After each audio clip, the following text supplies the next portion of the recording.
देहि सौभाग्यम आरोग्यम देहि में परम सुखम रूपम देहि जयम देहि यशो देहि द्विषो जहि। जी हाँ, इसी कामना के साथ सबसे पहले आप तमाम दर्शकों को बहुत बहुत शुभकामनाएं आज के दिन की। हैप्पी दिवाली न्यूज़ 24 के हर एक दर्शक को और नमस्कार, क्योंकि आज बहुत खास दिन है।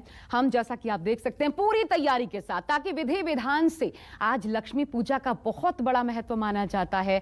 कार्तिक मास की अमावस्या तिथि को जब आज का ये महत्वपूर्ण दिन पड़ा है, कौन सा शुभ संयोग आज बन रहा है, यही सब बताने के लिए आपको, ताकि कुछ भी चूक ना रह जाए, हमारे साथ हर साल की तरह पंडित राजकुमार शास्त्री जी इस वक्त जुड़े हुए हैं। बहुत बहुत स्वागत है आपका पंडित जी। प्रणाम। और क्योंकि अब सब कुछ आपके ऊपर दायित्व है, हमारे दर्शकों के लिए भी कैसे शुरुआत करेंगे आज का दिन? सबसे पहले तो ये बताइए, आज की दिवाली कितनी खास?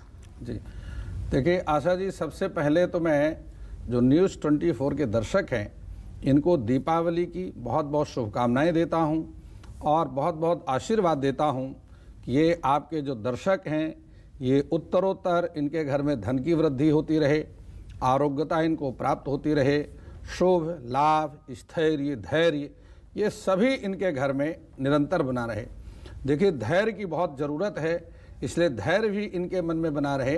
ये सबसे पहले मैं ईश्वर से प्रार्थना करता हूँ, शुभकामनाएं करता हूँ कि न्यूज़ 24 के दर्शक ये सभी उपलब्धियों को प्राप्त करें। जी। अब हम बात करते हैं कि जिस प्रकार आपने बहुत अच्छी बात कही कि इस वर्ष जो दीपावली है यह अपने आप में बहुत महत्वपूर्ण है। देखिए दीपावली का त्यौहार तो आप प्रतिवर्ष मनाते हैं, लेकिन इस वर्ष की जो दीपावली है यह अपने आप में बहुत महत्वपूर्ण है। उसका कारण है कि आकाश मंडल में जो ग्रहों का योग बन रहा है, जो नक्षत्रों का योग बन रहा है, इसमें मुख्य रूप से एक योग बन रहा है जिसको हम त्रिपुष्कर योग कहते हैं। और त्रिपुष्कर योग जो है यह त्रिपुष्कर योग से कहते हैं जो फल को 3 गुना बढ़ा देता है। अर्थात जो आप पूजा करेंगे प्रतिवर्ष की पूजा से इस वर्ष 3 गुना फल अधिक प्राप्त होने वाला है। ऐसा योग इस बार बना हुआ है। देखिए बुध है, मंगल है और सूर्य है, ये तीनों ही ग्रह तुला राशि पर एक साथ गोचर कर रहे हैं। और ऐसी स्थिति में बुध और मंगल की युति जब एक साथ बनती है तो उसमें धन योग बनता है। और निश्चित रूप से किया हुआ जो व्यापार है, जो आप इन्वेस्टमेंट करेंगे, जो आप खर्चेंगे, वह 3 गुना अधिक फल देने वाला है। और यह योग देखिए कि धनतेरस से आरंभ हो रहा है। धन त्रयोदशी को भी यह योग है, फिर यम चतुर्दशी को भी यही योग है, और फिर दीपावली को भी यही योग है।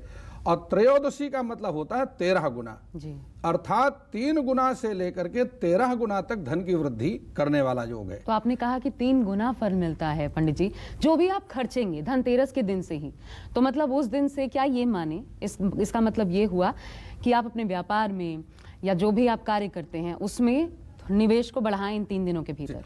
नहीं, मतलब है कि ये पूजा आप करें, जो मैं पूजा आपके सामने बताने जा रहा हूं, इस पूजा को जो त्रिपुष्कर योग में करता है उसके व्यापार में, उसके घर में, उसकी इन्वेस्टमेंट में 3 गुना से लेकर के 13 गुना तक धन की वृद्धि हो सकती है। और मैं इसलिए आपके दर्शकों को ये पूजा बता रहा हूं क्योंकि मेरे पास भी कुछ नहीं था और मैंने यही पूजा करके सब कुछ प्राप्त किया है। और जिन लोगों की और भी मैंने ये पूजा करवाई है, जिन लोगों ने और भी पूजा किया, उनको भी लाभ हुआ है। तो मैं चाहता हूं कि आपके दर्शक भी ये पूजा करें और उनको भी लाभ हो। तो बिल्कुल ये खास पूजा पूरे विधि विधान के साथ। इसलिए देखिए ये दिन बहुत खास है, हम सब जानते हैं। और आज के दिन तो पूरे मनोयोग से हर कोई माता लक्ष्मी का आवाहन करता है। तो किन सामग्रियों के साथ? हालांकि कहा यही जाता है कि जथा शक्ति तथा भक्ति, कि जितनी शक्ति हो उसी प्रकार की भक्ति आपकी हो, लेकिन फिर भी जो सामग्रियां आप जुटा सकते हैं वो क्या हो, किस समय किस वक्त में आपको पूजन करना है, पूरे दिन का? पंडित जी तो सबसे पहले तो यही बता दीजिए कि पूजन की अवधि इस साल क्या पड़ने वाली, कब से कब तक पूजा करनी है, और सामग्रियां उसके बाद क्या क्या हमारे पास उपस्थित होनी ही चाहिए? अगर कुछ छोड़ा जा सकता है तो इनमें से क्या? जी, तो सबसे पहले मैं आपको बताता हूं कि प्रातः काल सूर्योदय से लेकर के, अर्थात 6:58 से लेकर के और 10:42 तक एक बहुत अच्छा योग बना हुआ है। यदि आप इसमें प्रातःकालीन पूजा भगवती लक्ष्मी की, भगवान गणेश जी की, और भगवान वामन की, भगवान कृष्ण की, भगवती महाकाली की और जो है कुबेर देवता की, ये 6 देवताओं का पूजन मुख्य रूप से किया जाता है। तो यदि आप करेंगे तो इसमें आपको बहुत लाभ की प्राप्ति होगी। और उसके बाद मैं आपको बतलाता हूँ, एक चौघड़िया बन रही है जिसको प्रदोष काल कहते हैं। वह सायंकाल 5:34 से आरंभ होकर के और रात्रि के 8 बजे तक का योग बना हुआ है। यह अपने आप में बहुत महत्वपूर्ण है क्योंकि यह प्रदोष काल है, गोधूली काल है। इसमें की गई पूजा भी निश्चित रूप से लक्ष्मी को, स्थायी लक्ष्मी का वास होता है। और तीसरा है, एक मुहूर्त है रात्रि में 11:38 से 12:30 बजे तक। यह भी अपने आप में बहुत महत्वपूर्ण है। सबसे जो महत्वपूर्ण है वो है सिंह लग्न। और यह सिंह लग्न वह लग्न है जिस समय भगवती लक्ष्मी का परिभ्रमण काल चलता है।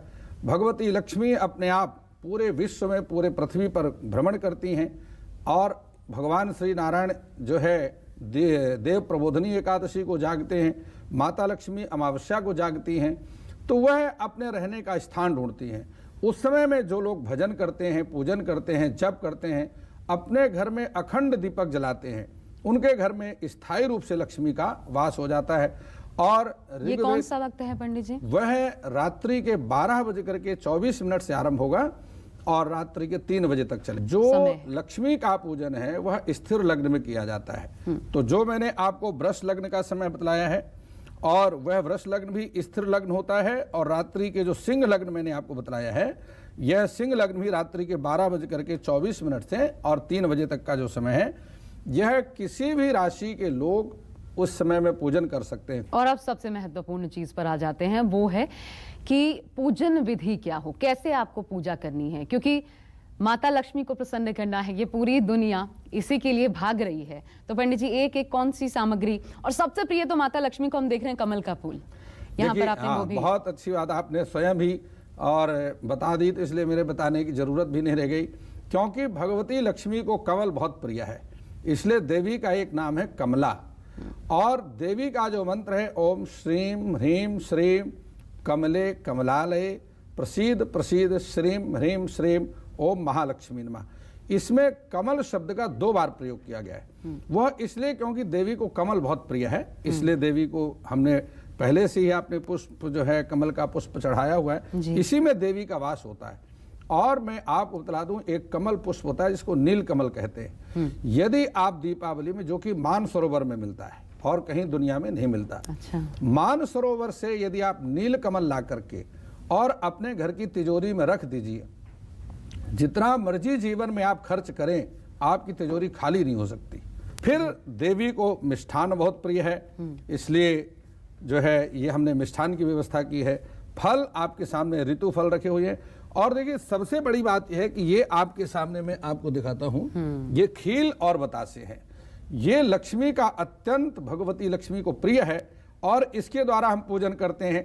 अष्ट लक्ष्मी का पूजन किया जाता है, देवी का अंग पूजन किया जाता है, जिसे मैं आपके सामने एक बार करके दिखाता हूं दर्शकों को।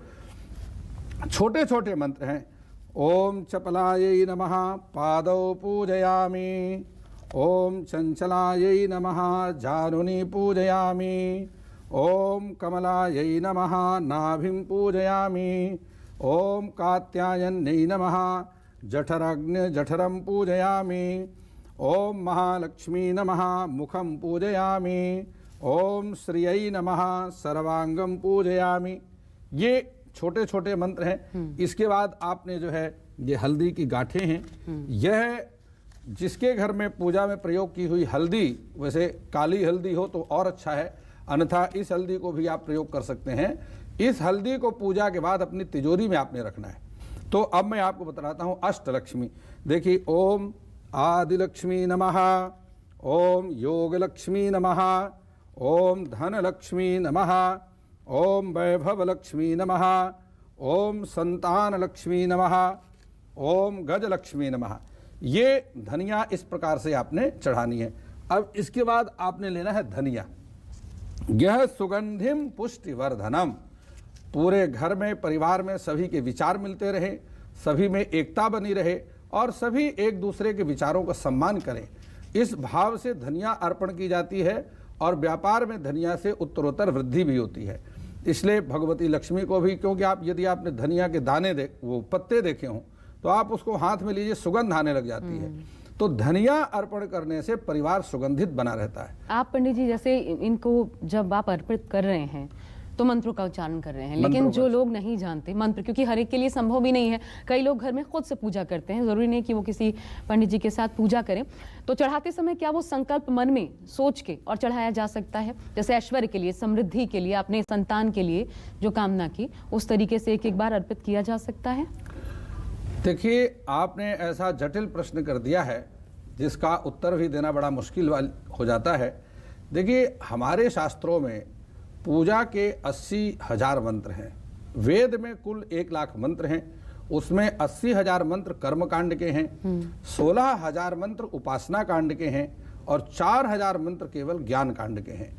तो जो कर्मकांड है वो सबसे बड़ा बृहद है, इसलिए अभ्यास करना चाहिए कि कर्मकांड की पूरी विधि का अनुसरण करें। यदि आपको स्वयं नहीं आता है तो एक पढ़े लिखे आचार्य को बुला करके, ब्राह्मण आचार्य को बुला करके, जिन्होंने विधिवत कर्मकांड का अध्ययन किया है, उनको बुला करके उनके संरक्षण में बैठ करके पूजन करना चाहिए। अन्यथा देखिए, पूजन की विधि सब देवताओं की एक जैसी होती है। शास्त्रों में 33 कोटि देवताओं का वर्णन है और उन सब की विधि और सामग्री लगभग एक जैसी होती है। फर्क केवल मंत्रों का ही है। तो वरुण का मंत्र अलग है, कुबेर का मंत्र अलग है, लक्ष्मी के मंत्र अलग हैं, गणेश के मंत्र अलग हैं, कलश के मंत्र अलग हैं। तो उन मंत्रों का ही ज्यादा महत्व है। मंत्र किसे कहते हैं कि मन्ना त्रायते इति मंत्र, मन ही मन में अथवा उच्चारण में करने से जो मन के सारे दुखों को दूर कर दे, उसी को मंत्र कहते हैं। जी। तो इसलिए मंत्र का अपना महत्व है। लेकिन यदि कोई ऐसी स्थिति बन जाए कि आचार्य भी, क्योंकि उस दिन ब्राह्मण और फिर वो भी कर्मकांड को जानने वाले ब्राह्मण मिलना बहुत मुश्किल हो जाता है, तो ऐसी स्थिति में कर्म का लोप नहीं करना चाहिए। अर्थात भावो ही विद्यते देव तस्मात् भावो ही कारणम, अपने भाव के द्वारा ही भगवान का पूजन कर लेना चाहिए। और उसके जो विशेष मंत्र हैं, जैसे लक्ष्मी अष्टकम मंत्र है, और देवराज इंद्र ने लक्ष्मी अष्टकम से भगवती लक्ष्मी की स्तुति की। ऋग्वेद में श्री सूक्तम का वर्णन है, श्री सूक्तम का पाठ करना चाहिए, लक्ष्मी अष्टकम का पाठ करना चाहिए। तमाम पुस्तकें उपलब्ध हैं, नेट पर भी वो सारे पाठ दिए हुए हैं, वो करना चाहिए। जी जी। जिन व्यापारियों के व्यापार की समस्या है कि उनका धन इस प्रकार उन्होंने इन्वेस्ट कर दिया या उधार दे दिया, कर्ज दे दिया, वो वापस ही नहीं आ रहा है, तो ऐसे धन की वापसी कैसे हो जाए, उसके लिए भगवान शंकराचार्य जी ने कनक धारा स्तोत्र, 15 मंत्र हैं, कनक धारा स्तोत्र का पाठ करना चाहिए। ऐसा करने से वह धन धीरे धीरे वापस आना शुरू हो जाता है। तो ये सारी विधियां हैं और सारे पाठ हैं। और देखिए, वास्तव में जो हमारा महत्व है वो पाठ का है। रात्रि के समय जो सिंह लग्न है, इसमें आप जितना पाठ करेंगे उतना ही आप उस देवता के नजदीक पहुंचते जाएंगे। जितना दुनिया में ऐसा कोई कार्य नहीं है, लोग कहते हैं ये काम पूरा नहीं हो रहा, असाध्य, दुनिया में ऐसा कोई कार्य नहीं है, मैं आपको बतला दूं, जो पाठ से पूरा ना हो जाए। समस्या ये है कि लोग पाठ नहीं करते, कहते समस्या आ रही है। समस्या जीवन में इसलिए है क्योंकि वो पाठ नहीं करते। यदि कोई व्यक्ति वास्तव में पाठ करता है और उसके जीवन में कोई समस्या, ऐसा कोई व्यक्ति मेरे सामने आया नहीं आज तक कि वो पाठ करता है और फिर कहे कि समस्या है, उसके जीवन में कोई समस्या हुई नहीं। और तब जब इतना उत्तम वक्त आ रहा है, जो आपने बताया कि रात्रि के वक्त 12 बजे के बाद का जो एक शुभ मुहूर्त पंडित जी ने आपको बताया, उस समय का पाठ अपने आप में आपको सर्व सिद्धि जिसको कहते हैं, इस प्रकार का पूर्ण करने वाला आपकी इच्छाओं को, वो उत्तम समय होगा, उसको बिल्कुल गंवाइएगा नहीं। लेकिन इसके बाद अब पंडित जी और क्या क्या चीजें हैं जो कि हमें, सुपारी देख पा रही हूं मैं, हाँ, शहद है, ये सारी वस्तुएं हैं जो आपके सामने, और मैं चाहता हूं, ये देखिए मैंने यहाँ पर कमल दाने रखे, इसी प्रकार से ये इत्र है। ओम त्र्यंबकम यजामहे सुगंधिम पुष्टिवर्धनम उर्वारुकमिव बंधनान् मृत्योर्मुक्षीयमामृतात्। ये इत्र लेकर के आपने भगवान गणेश और माता लक्ष्मी का जो है अभिषेक करना है, और महामृत्युंजय मंत्र से, क्योंकि यह आरोग्यता को देने वाला है जी। दुनिया में एक यही मंत्र है जो कि व्यक्ति को त्र्यंबकम यजामहे सुगंधिम पुष्टिवर्धनम, मरणासन्न व्यक्ति में भी जान डालता है, ये यही मंत्र है। तो इसलिए लक्ष्मी गणेश जी का ओम त्र्यंबकम यजामहे सुगंधिम पुष्टिवर्धनम उर्वारुकमिव बंधनान् मृत्योर्मुक्षीयमामृतात्। चाहे लक्ष्मी गणेश, हम सिर्फ धन की नहीं बल्कि हर चीज के लिए आपने यहाँ पर उनका आवाहन किया, और स्वास्थ्य तो सबसे बड़ा धन कहा जाता है। उसकी भी कामना हेतु दीपावली के दिन माँ लक्ष्मी का पूजन किया जा सकता है। इसके अलावा सुपारी बहुत महत्वपूर्ण होती है। सुपारी का प्रयोग मैंने इसलिए यहाँ पर चूंकि तांबूल में रख करके, और सुपारी ये तांबूलम बिना राजा तिलकम बिना ब्राह्मणा, ये महत्वपूर्ण होता है, चढ़ाना जरूरी बहुत होता है, बहुत आवश्यक होता है। यह कर्म कांड का, देखिए देवताओं को तांबूल बहुत प्रिय है, तो मैं तो आपकी विश्लेषण के कारण जो है बीच में हाँ रह गया जी। ये देखिए, ये जो है ये तांबूल है, पान का पत्ता है, इसमें सुपारी है, लौंग है, इलायची है। ये देवताओं को बहुत प्रिय है और ये तांबूल चढ़ाने से भी देवता अत्यंत प्रसन्न होते हैं जी। और सबसे अंत में देखिए ये अमृत कलश है और ये अमृत कलश का पूजन मैं चाहता हूं कि आपके हाथ से करा दूं, जिससे सारे न्यूज़ 24 के जितने वर्कर हैं कम से कम इनको तो स्वास्थ्य का लाभ होना ही चाहिए, क्योंकि इनको मेहनत बहुत करनी होती है, रात दिन ये सब काम करते हैं, तो इसलिए इनको। ओम कलशस्य मुखे विष्णु कंठे रुद्रः समाश्रितः मूले स्थितो ब्रह्मा मध्ये मातृगणः स्मृता कुशौ तुषागरा सर्वे सप्तदीप वसुंधरा ऋग्वेदो यजुर्वेदः सामवेदो अथर्वणः अंगैश्च सहिता सर्वे कलशम तु समाचित्र गायत्री सावित्री शांति पुष्टिकरी तथा आयान्तु देव पूजाथ दुर्तक्षय कारकम कलशस्य मुखे विष्णु ओम गंगे च यमुने चैव गोदावरी सरस्वती नर्मदे सिंधु कावेरी जलेऽस्मिन् सन्निधिं कुरु। ओम गंगायै नमः यमुनायै नमः ओम सरस्वत्यै नमः कावेरी नमः समुद्राय नमः समुद्रवर्णाय नमः ओम स्नानम समर्पयामि, जल चढ़ा दीजिए। ओम पादयोर्वाद्यम हस्तयोरार्घ्यम मुखे आचमनीयम सर्वांगे स्नानीयम जलम समर्पयामि स्नानान्ते लज्जा निवारणार्थाय वस्त्रम समर्पयामि युवासवासा परिवीतयागासो श्रेयान् भवतु जायमानः तन्धीरासा कवयः उन्नन्तु स्वाधयो मनसा देवयन्तः। गणेश भगवान को चढ़ाई। देवयन्तः वस्त्रं समर्पयामि, भगवती लक्ष्मी का लज्जा निवारणार्थाय वस्त्रं समर्पयामि वस्त्रांते गंधाक्षत पुष्पाणि समर्पयामि। देखिए आपने ये सिंदूर से देवी का अभिषेक करना है, अंगूठे का प्रयोग होगा, तर्जनी और मध्यमा, ये अनामिका और मध्यमा के साथ में इस प्रकार लेकर के एक एक चुटकी आपने लक्ष्मी माता के चरणों में और गणेश जी को बार बार चढ़ाना है। ओम चपलायै नमः पादौ पूजयामि ओम चंचलायै नमः कटिं पूजयामि ओम कात्यायन्यै नमः नाभिं पूजयामि ओम कमलायै नमः वक्षस्थलं पूजयामि ओम महालक्ष्मी नमः कमलवासिन्यै नमः मुखम पूजयामि ओम श्रियै नमः सर्वांगम पूजयामि। ये सारी चीजें बहुत सारे लोग नहीं करते हैं, लेकिन मन में जरूर चलती रहती हैं चीजें हर वक्त जो आराधना करते हैं। कौन सा वो मंत्र है? देखिए मंत्र के लिए तो यद्यपि वेद में बहुत सारे मंत्र हैं, लेकिन जहां मानस पूजा की आपने बात करी है तो मानस पूजा में ना तो किसी सामग्री की आवश्यकता है और ना ही किसी मंत्र की आवश्यकता है, वहां तो केवल भाव की आवश्यकता है। और भाव के द्वारा अयोध्या में रहने वाले स्वामी राम सखेंद्र जी भगवान का मानस पूजन करते थे और मानस पूजन में ही उन्होंने मन में ही कढ़ी बनाई, मन में ही खीर बनाया और मन में ही चावल बनाया और मन में ही भगवान को भोग लगा दिया।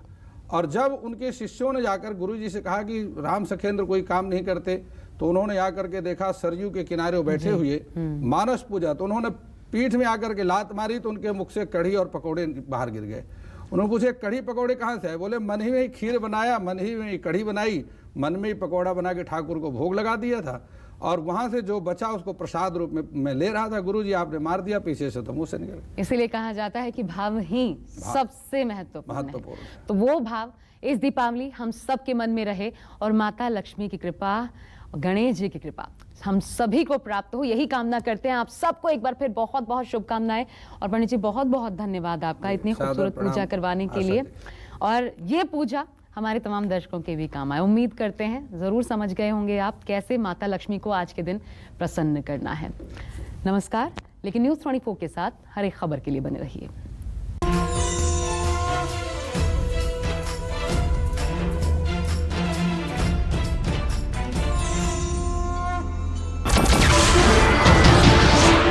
नमस्कार, मैं हूं मानक गुप्ता।